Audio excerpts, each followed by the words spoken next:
Expenses, expenses, expenses. Too many people, when they're running their business, stay too focused on decreasing expenses. And they become obsessed with the bottom line. Stay with me, stay with me. But what they think is the only way to achieve a fatter bottom line is to decrease expenses.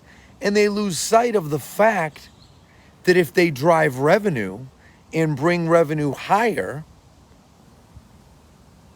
everything else falls in place most of the time.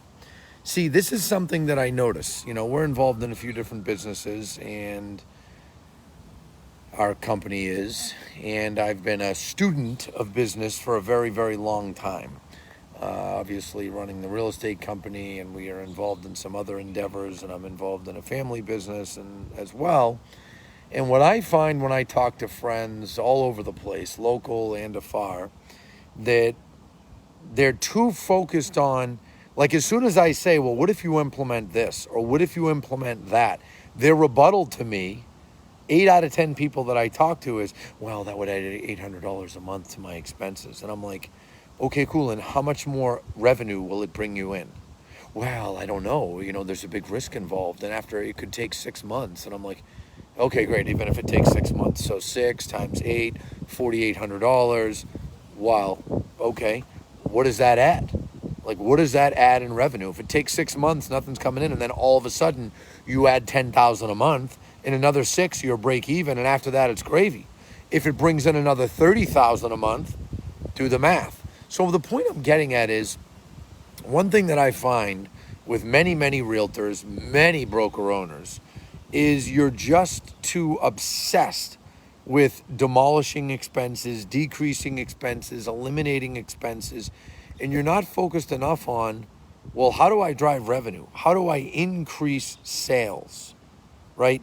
When I get up in the morning, the number one thing I focus on is helping our agents grow their business, doing anything and everything that I can possibly doing to help them achieve more sales. So I do that knowing all the time that I'm going to spend some money, right? We're going to spend money. We're going to front money. We have this crazy new initiative going. I'm not going to get into it. It hasn't been announced yet, but we got this crazy new initiative going, a lot of upfront costs.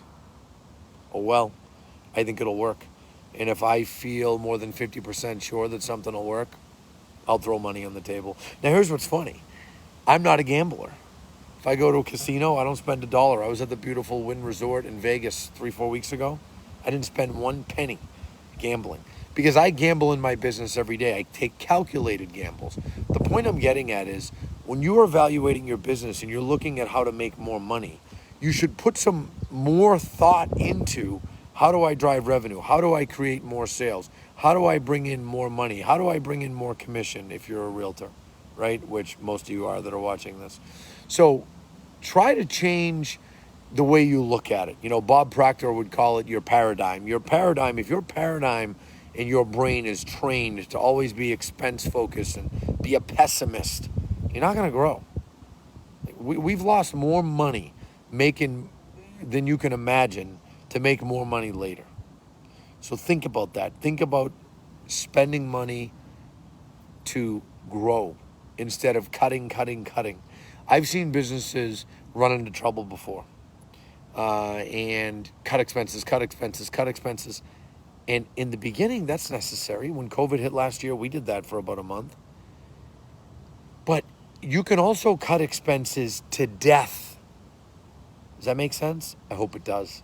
Think about that. Post your questions if you have them. I'll come back later and talk to you about it more. Have a good night.